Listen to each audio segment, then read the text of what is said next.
lockdown in Boston is relaxed, but the hunt goes on for a man accused of the marathon bombings. One of the suspects was killed in the early hours of Friday. His 19-year-old brother remains on the run. Good morning. Police in Boston are continuing to search for a man accused of Monday's marathon bombing. 19-year-old Dzhokhar Zaniev has been on the run since his brother and fellow suspect Tamerlan was killed after a shootout with police in the early hours of Friday. Residents were ordered to stay at home while house-to-house searches were conducted. That lockdown has now been relaxed, but police say people should remain vigilant. Let's speak to our correspondent in Watertown, Dominic Waghorn. Hello to you, Dominic. So, police not getting the result they hoped for in the last few hours. There's been dramatic events unfolding in the last hour or so in the manhunt for one of two brothers suspected of bombing the Boston Marathon on Monday.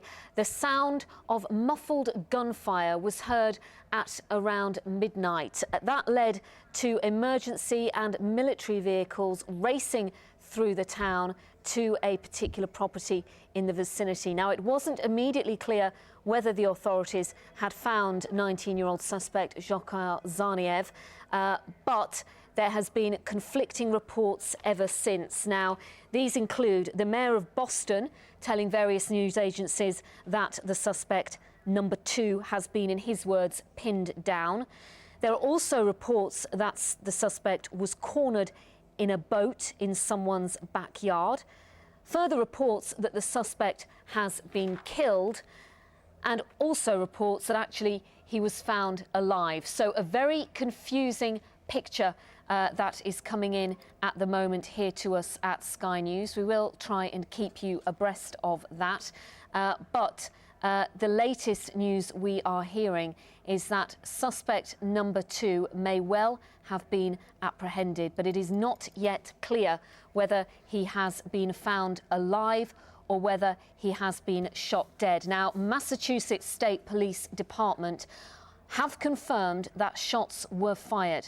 They've also confirmed that there is a man in a boat in Watertown, and most crucially, that he is alive. That is the first confirmation we have had here on Sky News, that the suspect number 2, 19-year-old Dzhokhar Zaniev, has been found alive. Gunfire was heard. Police and emergency services are on the scene. Good morning to you. We begin with some breaking news from California. A gunman has been killed in a shootout in a college library in Santa Monica. Police say he'd killed at least 6 people with an assault rifle. Hello, good morning to you. Let's take you live to the court now in Sandon in Florida, where a court has just reached a verdict in the case of George Zimmerman, who's accused of murdering teenager Trayvon Martin. And jurors have found him not guilty. They notified the judge a little before 10 o'clock. That's their time, that they had reached a decision, and they had started deliberating on Friday afternoon after listening to the defence's closing arguments and also, of course, from the prosecution's. Good morning. Rioting has erupted in Belfast for a second night. Youths have thrown petrol bombs at police, who have responded with water cannon. On Friday, 32 officers were injured during serious disorder sparked by a decision to ban an Orange Order parade through a Republican area. Joining me now on the phone in Belfast is Ireland correspondent David Blevins. Hello to you, David. Are there any signs that this violence tonight could be as bad as it was on Friday? Breaking news from Augusta now. Adam Scott has won the Masters. Aaron, how exciting it's been in the last few minutes. Jackie Baltrow, who was watching Andy Murray in that semi-final yesterday. With the rest of the sport now, here's Chris. Turkish riot police have stormed Istanbul's Gezi Park, firing tear gas after the country's Prime Minister warned protesters that they must leave by today. Front pages of today's papers.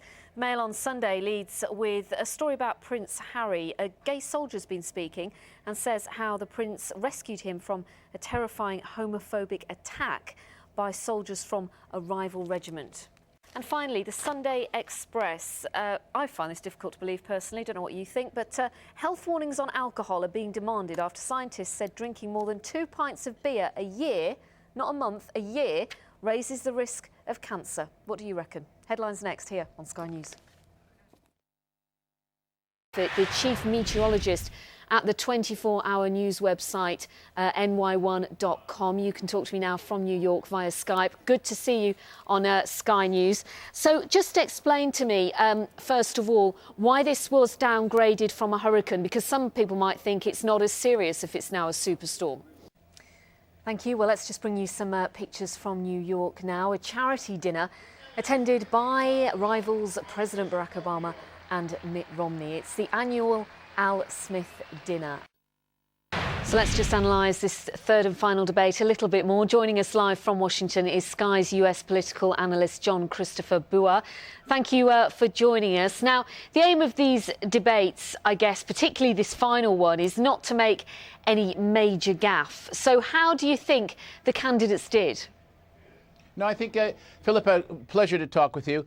Just want to ask you a very quick question. Before this Sorry if I'm debate, going on, Philippa. No, it's absolutely fine. It's fascinating. We're just running out of time. Before this third debate, they were running neck and neck. So do you think this debate was pivotal in what the polls are going to say? Briefly. I don't think it was terribly pivotal. I think neither of them did really do any damage to themselves, and I think it's now about the ground game. So here we go. Great. Look forward to it. Thank you very much for talking to us on Sky World News. That was John Christopher Bua. This is Sky News with Philippa Tomson. Good morning. We start with lots of breaking news, and there are big problems on the M6 this morning. The motorway is now closed southbound between junctions 25 and 27, and that's because snow has made driving far too hazardous. The northbound carriageway is also reported as blocked at this moment in time. Well, let's talk to Kevin Collister, who I believe is stuck in his car on the M6. Hello to you, Kevin. Can you just tell us then exactly what conditions are like where you are? Some breaking news for you. It is full time in the Super Bowl 47 and Baltimore Ravens have beaten the San Francisco 49ers. See what's on some of the inside pages for you. What have you spotted, Philippa, this morning? Well, we'll start with this one called Bleeping Hell. You know when you hear that noise that keeps going on and on and on, you don't know what it is. Well, this gentleman, Paul Henry, was so fed up with this noise. He was looking high and low. He thought it could be his smoke alarm, and indeed it was, found in the bottom of his drawer. But in the meantime, in trying to find out what the sound was, he actually ended up smashing up his home and has cost himself a lot of money. And where was it? In the bottom of a chest of drawers.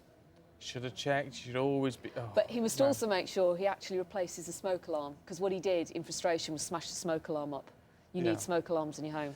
Always remember that. Well, interesting, he's called Paul Henry. Wasn't that the name of the actor who played Benny in Crossroads? You'd remember that, Steve. I wouldn't. Yeah. I'm far too young. You would. You're 5 years older than me. What are you talking about? Madness. Wasn't Beyonce brilliant? Yes, she was, actually. Would you like to see how brilliant Beyonce was?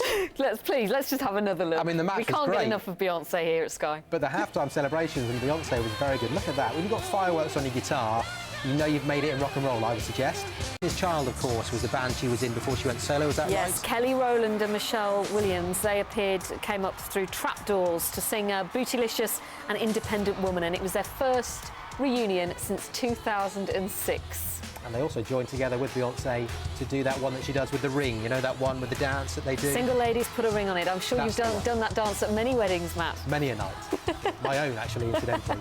But it was quite a show. Quite what she did to the power, we're not entirely sure, because it was just after that all the power went off. It was her fault. It was her fault. So and what's incredible was more than 100 million people watching. It's just amazing, isn't it? You can't contemplate that many people performing like that on those heels. And I think she probably did eclipse Madonna compared to last year. I do. Why did I start talking about the heels then, really? Any credibility I had as a sports presenter plummeted. Yeah, high heels, you like them. For now, more later. Great, thanks very much, Matt. What are we going to next? I have no idea. What would you like? Sport, headlines in the world papers.